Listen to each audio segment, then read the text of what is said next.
uburyo tumenya ijambo tuvuga icyo bisobanura mu byo dushaka kuvuga. Twabivanye kuri rya jambo ngo yadundire kuba abami n'abatambyi. Mbabwira exemple ko les vrais intellectuels yuko badapfa kuvuga ijambo baba bafite icyo bashaka kuvuga, bakwiye kurisobanura, kubera ko ntabwo bapfa kuvuga ijambo. Niyo nababwiye kare ntabwo ari abantu bose ngo kuko bafite impamya bumenyi ya kaminuza na hehe ngo bose ngo niko bitwa aba intellectuel. Nabwira urugero rwa Jean Paul Sartre, aravuga ngo aba intellectuel ni bake, ngo abandi bose bitwa aba intellectuel ngo ntabwo ari aba intellectuel, babita les techniciens du savoir, ntabwo ari aba intellectuel, ngo babibeshyera ngo ni aba intellectuel. Twe tuzi ko intellectuel ngo umuntu wagiye ku ishuri cyangwa mu rwego rwo hejuru kaminuza, ntabwo ari byo. Ce sont les techniciens du savoir. Nimba ari ingénieur mu buhinzi, ubwo ni technicien w'ubuhinzi. Nimba ari docteur mu kuvura kanseri, ni technicien wo kuvura kanseri. Bayibise rero ntabwo ari intellectuel comme tel. Et comment il définit intellectuel? Un intellectuel doit vivre une vie de contradiction. Hagati ibyo yemera, ibyo azi, noneho akabishyira mu bikorwa, bigatuma ahura na opposition mu isi. Atanga urugero rwa Albert Einstein, tuvuge bariya bakoze bombe atomique, sibyo? Bariya bashize ahagaragara imbaraga za nucléaire.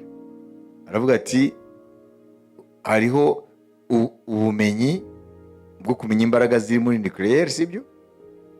Hanyuma no guharanira ko intwaro za kirimbuzi zicibwa. Ni ibintu bihabanye. Ukadefanda yuko intwaro za kirimbuzi zikwiye kubaho, ukarekana ububi bwazo, ariko kandi wowe uri un scientifique mu bya nucléaire. Ubu viva contradiction. Ubu ni intellectuel, c'est le Sartre. Abandi n'aba technicien du savoir. Voilà. Nibyo rero nashaka kuvuga ko turetse ma definition ya bamwe n'abandi ya Sartre n'abandi kuri ijambo intellectuel, ariko dufate gusa ko muri rusange tubebwe abana b'Imana tukwiye kuvuga ijambo tuzi icyo tuvuga. Icyo nshaka kuvuga mfite tuvuga ijambo tuzi icyo dushaka kuvuga, kandi dufite isoko yacyo yatwapuye mu byo tuvuga. Paravuga ngo ndabizi gusa oya. Wabibise. Noneho rero dusome Kuva 24 ndetse mukore dusomere were ku murongo wa mbere ugeze kuri 11. Mukurikire neza. Imana ibwira Mose iti uzamukane na Aroni na Nadabu na Abihu n'abakuru b'Abisiraheli. Nashaka twensiste tumenye abo bantu bazamuka baribo. Tugende bo. Imana ibwira Mose iti bazamukane nabande na Aroni, Nadabu na Abihu. None na Aroni nabo bahungu babiri. Amen.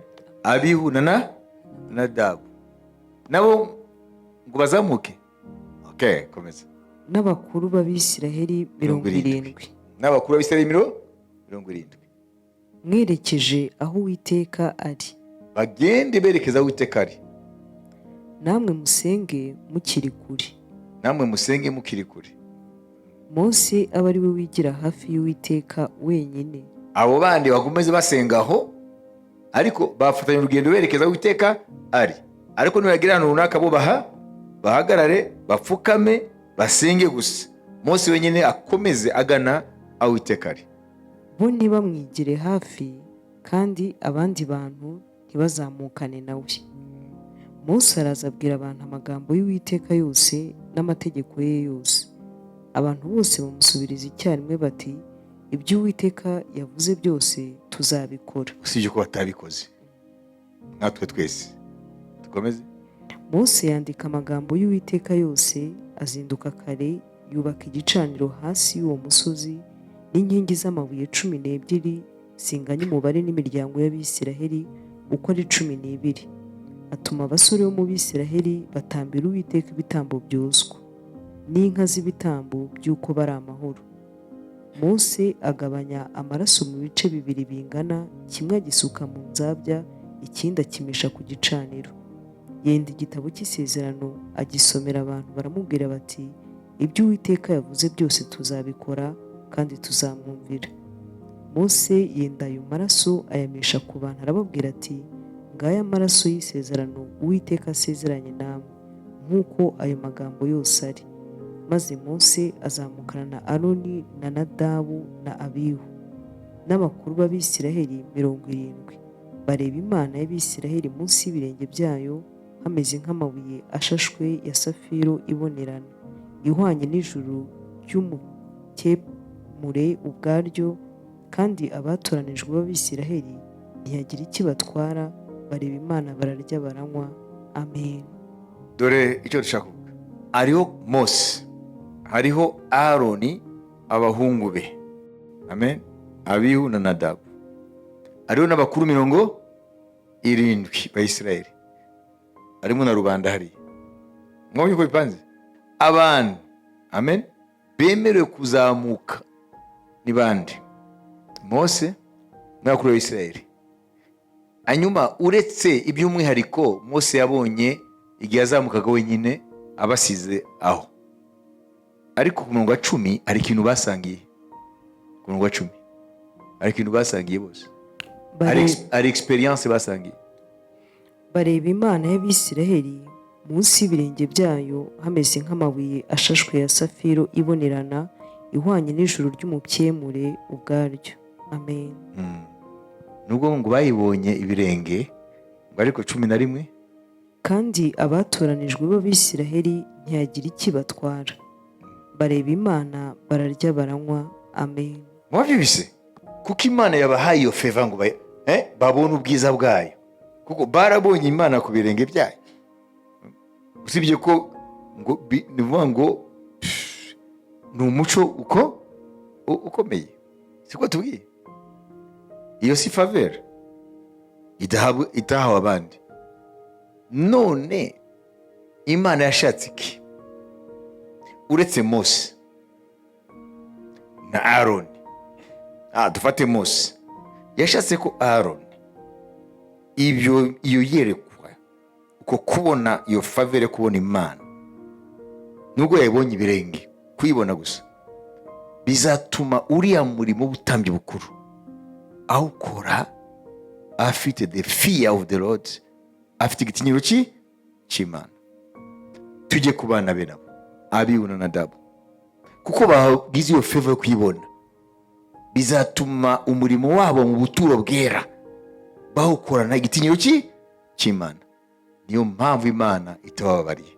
Niyo nise circonstance agra, uvuga ngo uhabwa experience nyinshi hamwe n'Imana afite responsibility ikomeye, kuko yabonye ibyo abandi batabonye, cyangwa yabwiwe ibyo abandi batabwiwe.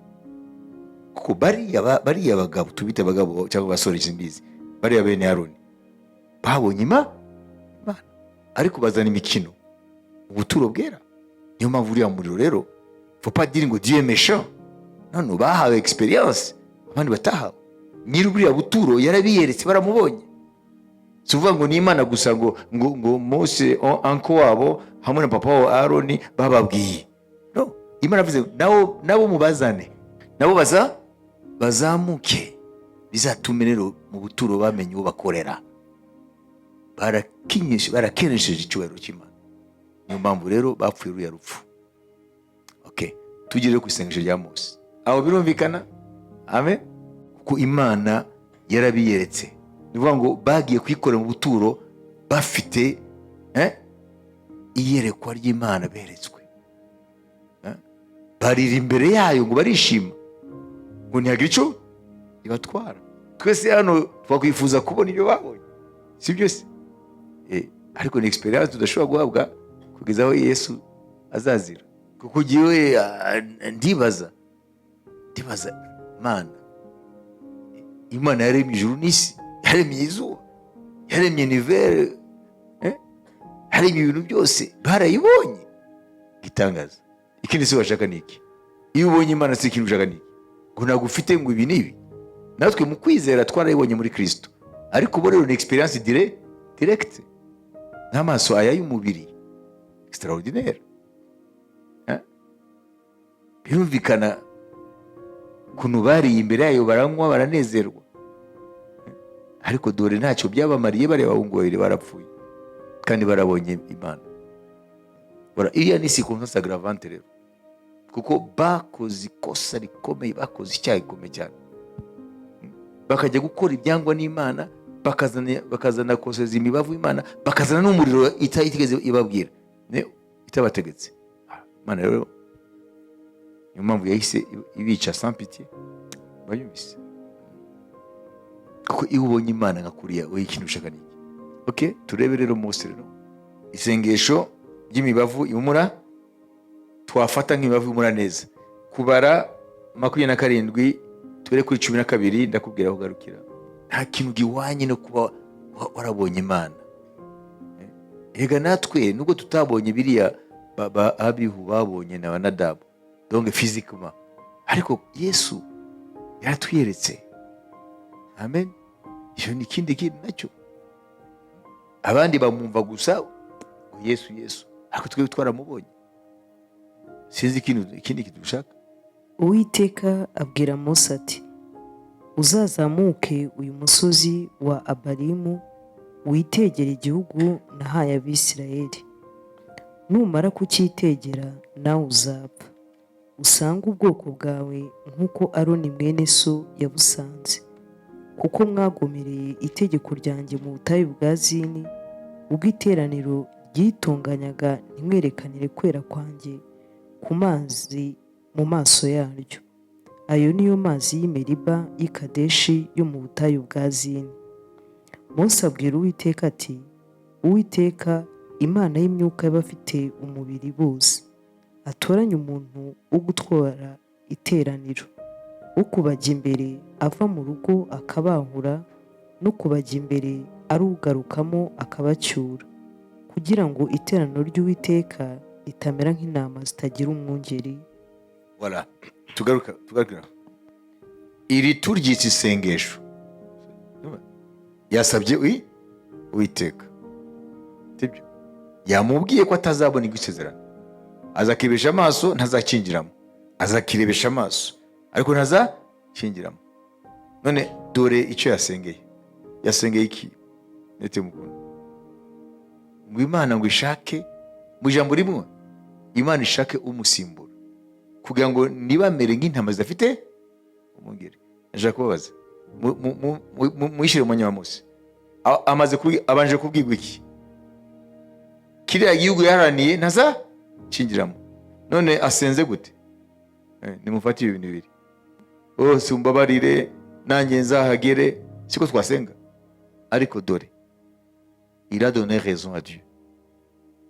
Ntigeze anavuga kuri iyo dossier, ahubwo kimubabaje n'ubwoko bw'Imana. Se buzaba gutyo, nta muntu, nta ngabo zitagira umutware. None se bazinjira gute muri kiriya gihugu? Kubera ko ibyo asabye Imana ntabwo ari ibintu byitwa selfishness, ntabwo ari kwirebaho, aracyareba inyungu z'Uwiteka. Amen. Ariya masengesho rero ni amasengesho yahumuye neza imbere y'Imana. Ubwo si Imana ntiyarize ko akeneye umusimbura? Umviriza ibyo Imana yamusubije. Uwiteka abwira Mose ati, jyana Yosuwa mwene Nuni, umuntu uri mu mwuka, umurambikeho ikiganza, umushyire imbere ya Eliyazari umutambyi n'iteraniro ryose, umwihanangirize mu maso yabo, kandi umuhe ku cyubahiro cyawe, kugira ngo iteraniro ry'Abisirayeli ryose rijye rimwumvira. Amen. Niwumva?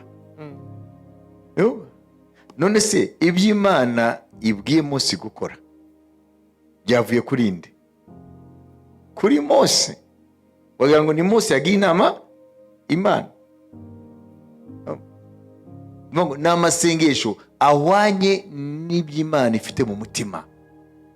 Niyo mpamvu Imana ihita iyasubiza nk'uko ari yo ubwayo yabitekereje yabivuze, kuko byari mu mutima wayo. Amasengesho rero ni hano dusozera. Amasengesho y'imibavu ihumura neza n'amasengesho asengwa mbere na mbere n'abantu bari muri Kristo na Kristo ari muri bo, noneho bagasengana umwuka wera, ariko kuvuga ngo barasenga nk'uko biri mu mutima w'Imana biri, kandi ibyo tubimenyera hehe? Ni mu gihe bitahabanya n'ijambo ry'Imana. Aho niyo masengesho aba nk'umubavu uhumura neza, ko nta bintu bya kamere byivanze, kuko umuriro twavuze ni umwuka wera. Ngo tuba twasenganye n'umwuka wera.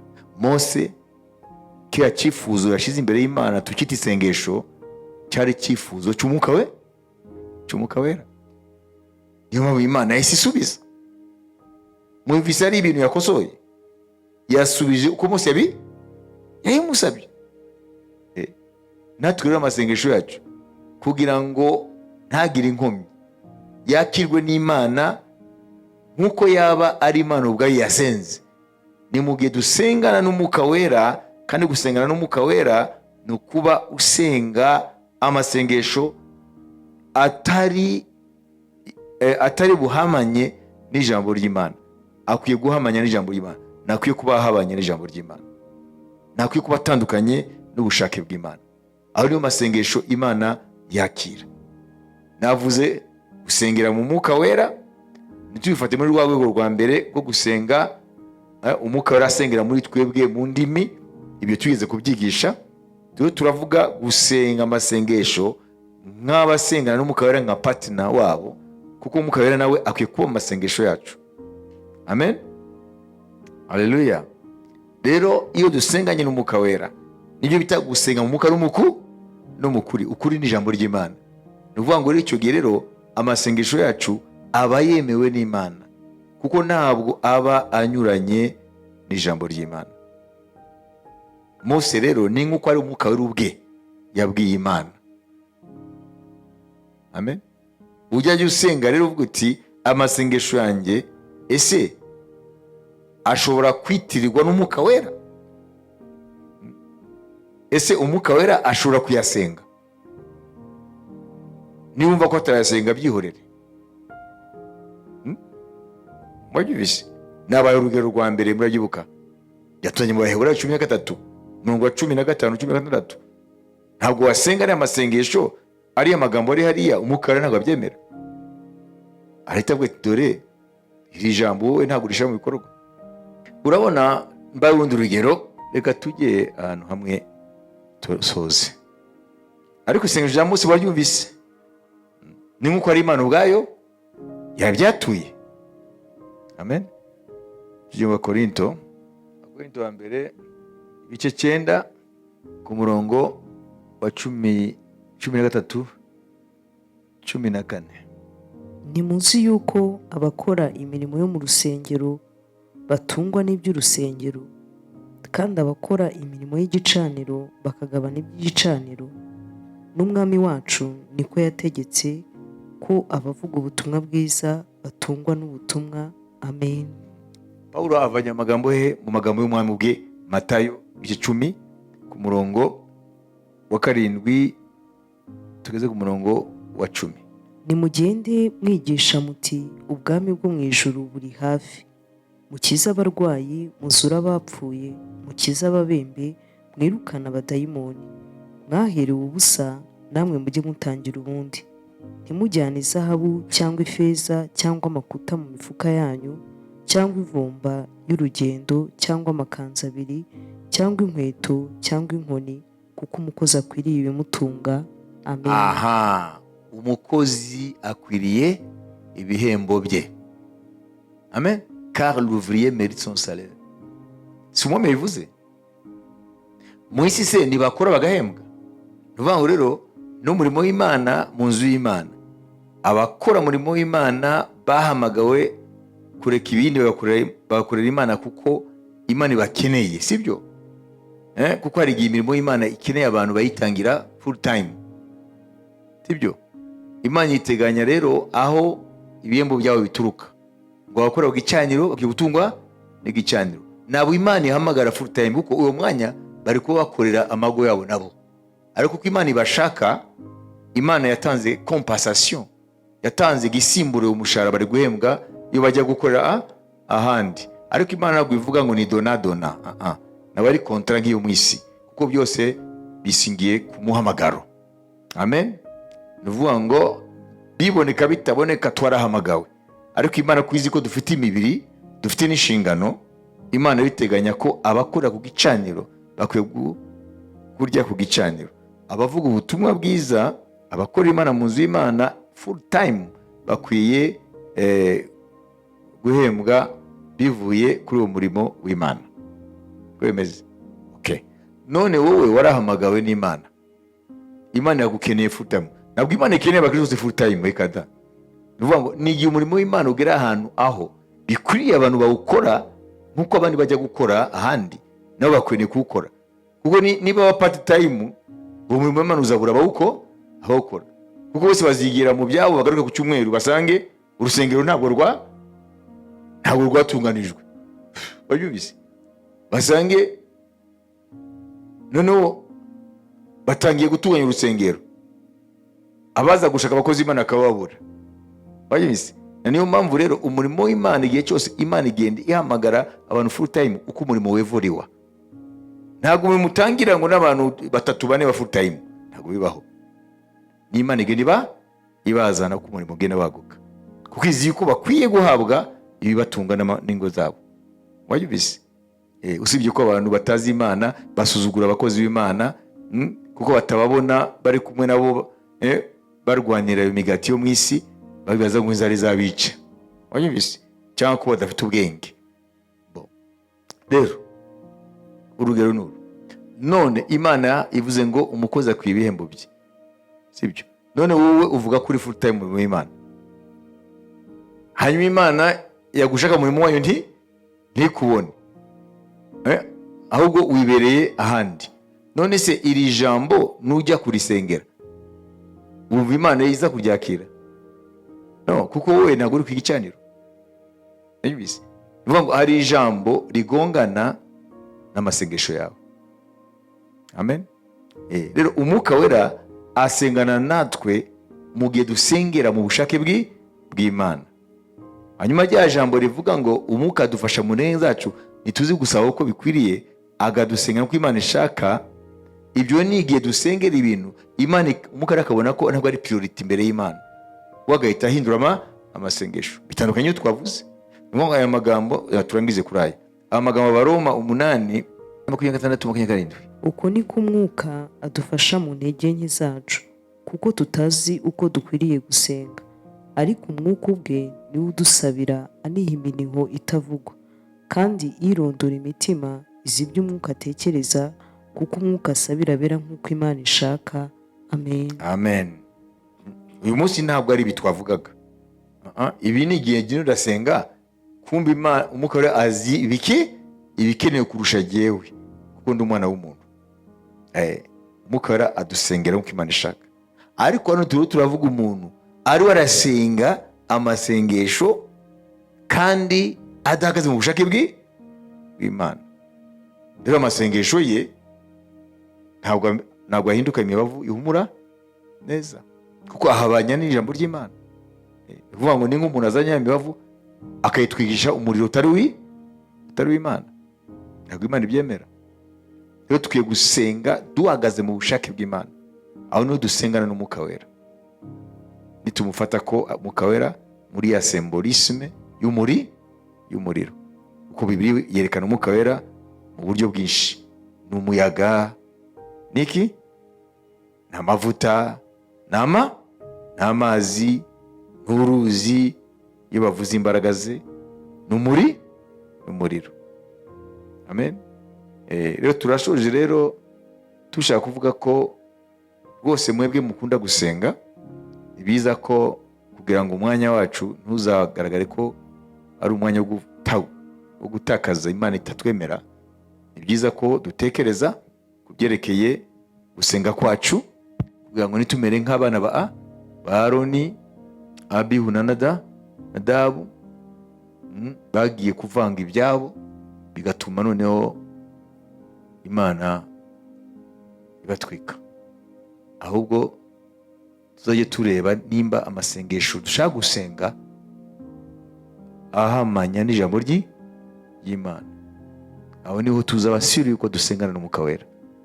Ariko nimba ari amasengesho dusenga gusa tutareba ko ahamanya n'ijambo ry'Imana, tuzaba turakora ibintu by'ubupfapfa nk'abari abana ba Aroni. Rero uyu munsi twarebye ijambo ryitwa amasengesho agira gute? Ahumura neza mbere y'Imana. Turashaka rero ko amasengesho yacu aba amasengesho ahumura neza nk'imibavu, ahumurira neza Imana. Icyo ni cyo Imana ishaka rero uyu munsi ko cubakika mu buzima bwacu nk'abana b'Imana, ikiruta byose nk'abantu bakunda gusenga, gushaka mu maso y'Imana. Reka dusenge. Uwiteka Mana ya Aburahamu, Mana ya Isaka, Mana ya Isirayeli, turagushimira uyu munsi waduhaye kandi mu gutegereza ugaruka kwawe, umunsi wo kuba imbere yawe Mwami. Waravuze ngo uko tubona ibimenyetso byo kuza kwawe bigaragara, ngo tube maso, ngo dusenge ubudasiba, kugira ngo turonke imbaraga zo kuzahagarara imbere y'Umwana w'umuntu igazazira mu buryo butunguranye. Urakoze rero umugisha aho bose Mwami bari muri amasengesho, yaba abashobojwe kuza tugasengana twigana ijambo ryawe, kuko ari umunsi w'ishuri. Haleluya. Turasenga kandi tukiga ijambo ryawe Mwami. Nabo batashoboye kuza ariko bafatanye natwe Mwuka, twese Mwami tubashishe kuba abantu amasengesho yabo ari amasengesho aguhumurira neza nk'imibavu. Urakoze Mwami, komeze kugira neza ubwoko bwawe, komeze kweza ituro ryawe Mwami Yesu, uzaryishire kuri wa munsi rifite ubwiza ridafite inenge. Urinde abo washize ikimenyetso kugeza kuri wa munsi. Uhitorero kunesha ibishuko bya Satani byo muri iki gihe, kugira ngo Mwami abari mu itorero ryawe bamenye icyo wabagize cyo, kugira ngo ntibarangare, bamenye ko hari itandukanizo hagati y'itorero n'isi. Umwami w'isi si yo mwami w'itorero. Urakoze Mwami, turasenga n'abantu ibihumbi n'ibihumbi, miliyari z'abantu ku isi batakuzi, kugira ngo umucyo w'ubutumwa bwiza ubagereho.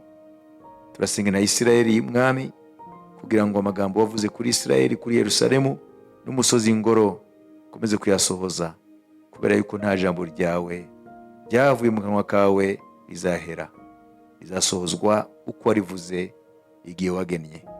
Mu izina rya Yesu Kristo turasenga n'amateraniro yo guhimbaza Imana no kuramya mu kanya nayo yaha umugisha, n'abaza gukoreshwa nabo baha umugisha, mu izina rya Yesu. Amen. Amen. Turabashimye rero Mwami abagire neza.